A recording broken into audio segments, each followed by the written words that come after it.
السلام علیکم ورحمۃ اللہ وبرکاتہ۔ الحمد للہ رب العالمین والعاقبۃ للمتقین والصلاۃ والسلام علی سید الانبیاء والمرسلین، اما بعد۔ وعن جابر رضی اللہ عنہ قال اتى النبی صلی اللہ علیہ وسلم النعمان ابن کوکل فقال یا رسول اللہ صلی اللہ علیہ وسلم ارأیت اذا صلیت المکتوبہ وحرمت الحرام واحللت الحلال ادخل الجنہ۔ فقال النبی صلی اللہ علیہ وسلم نعم، رواہ مسلم۔ مسلم شریف کی روایت آپ کے سامنے پڑھی گئی ہے، اور آج کی اپنی محفل میں جس عنوان جس ٹاپک پر بات کریں گے وہ ٹاپک ہے ہمیں جنت کیسے ملے گی۔ سیدنا جابر بن عبداللہ رضی اللہ عنہ بیان فرماتے ہیں کہ اللہ کے نبی صلی اللہ علیہ وسلم کے پاس نعمان بن کوکل رضی اللہ عنہ تشریف لائے۔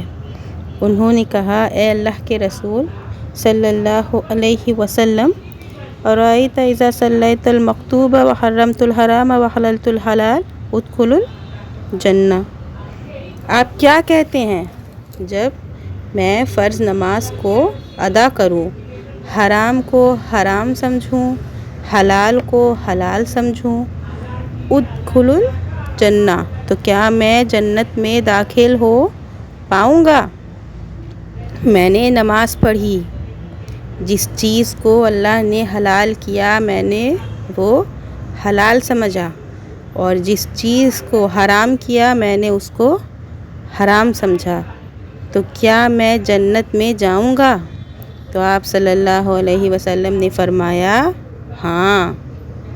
اس حدیث سے یہ بات معلوم ہوتی ہے کہ جنت میں جانے کے لیے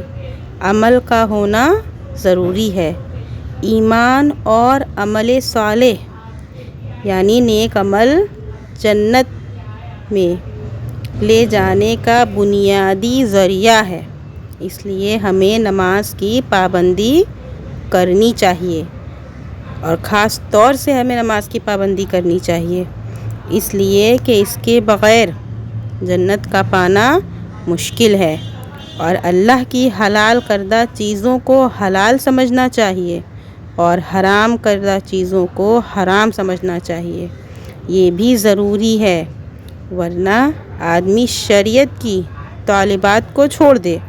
اپنی منمانی کرے، جو سمجھ میں آئے وہی کرے، یہ فسق ہے۔ شریعت میں اپنی منمانی کرنا یہ فسق ہے، اور ایسے شخص جو شریعت میں اپنی منمانی کرتے ہیں ان کو فاسق کہا جاتا ہے۔ اسلام میں منمانی نہیں چلتی ہے، اللہ نے جو حلال کیا ہے اس کو حلال سمجھنا چاہیے، اور جس کو حرام کیا ہے، جس چیز سے منع کیا ہے اس چیز سے رکنا چاہیے، بچنا چاہیے۔ جیسے نیکی کے ساتھ جب ہم نیک عمل کرتے ہیں، نیک عمل کے ساتھ اچھائی کے ساتھ حرام کردہ چیزوں سے بھی بچنا چاہیے، رکنا چاہیے، یہ ضروری ہے، تبھی کامیابی مل سکتی ہے، تبھی جنت مل سکتی ہے، جب ہم اپنے اعمال نیک کریں، حرام کردہ چیزوں سے بچیں،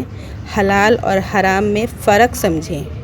کہ ہمیں کس چیز سے منع کیا گیا ہے، ہمیں جس چیز سے رکنا ہے، جس چیز سے بچنا ہے تو ہم بچیں، ہماری شریعت میں جو چیز حلال نہیں ہے اس چیز سے بچیں، یہ ضروری ہے، تبھی کامیابی ملتی ہے، تبھی جنت مل سکتی ہے۔ اس حدیث سے یہ بھی اندازہ لگائیے کہ نعمان بن کوکل صحابی رسول نعمان بن کوکل رضی اللہ عنہ یہ آ کر کے جنت کے بارے میں پوچھ رہے ہیں کہ کیا مجھے جنت مل جائے گی؟ ایک آدمی کو جنت کی فکر ہونی چاہیے، جنت پانے کی فکر ایک انسان کے اندر ہونی چاہیے۔ صحابی اکرام کے بہت سے ایسے سوالات ہیں جس میں آپ دیکھیں گے احادیث کو پڑھیں گے، اس میں صحابی پوچھتے تھے کہ مجھے ایسے کام بتائیے کہ جنت مل جائے، مجھے ایسی چیز بتائیے جس سے میں جنت کو حاصل کر سکوں۔ یہ سوچ اور فکر ایک مومن کو ہونا چاہیے، ایک مسلمان کو ہونا چاہیے کہ جنت حاصل کرنا ہے۔ اللہ کی بندگی، اللہ کا تقوی اختیار کریں اللہ رب العالمین کی رضا کے واسطے، اس کی خوشنودی کے لیے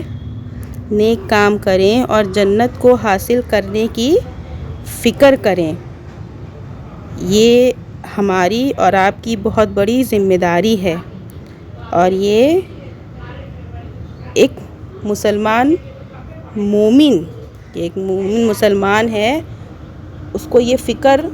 ہوگی، اور جس کو یہ فکر ہوگی وہی مومن ہے، وہی مومن مسلمان ہے جو اللہ کی خوشنودی کے لیے نیک کام کرے، جنت کو حاصل کرنے کی فکر کرے۔ ایسا ہی شخص مومن ہوتا ہے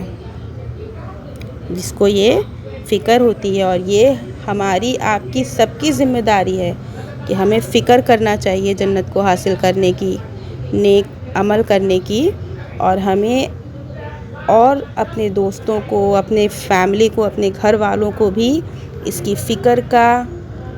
اس کا احساس دلانا چاہیے کہ ہماری کیا ذمہ داری ہے۔ اب آخر میں اللہ سے دعا ہے کہ اللہ ہم سب کو نیک عمل کرنے کی توفیق عطا کرے، آمین یا رب العالمین۔ وآخر دعوانا ان الحمد للہ رب العالمین۔ ایسی ہی باتوں کو، دینی معلومات حاصل کرنے کے لیے، ایسی ہی چیزوں کو سننے کے لیے please like, share and subscribe my channel, and comment میں مجھے بتائیے کہ آپ کو کس ٹاپک پر ویڈیوز سننی ہے، آپ کو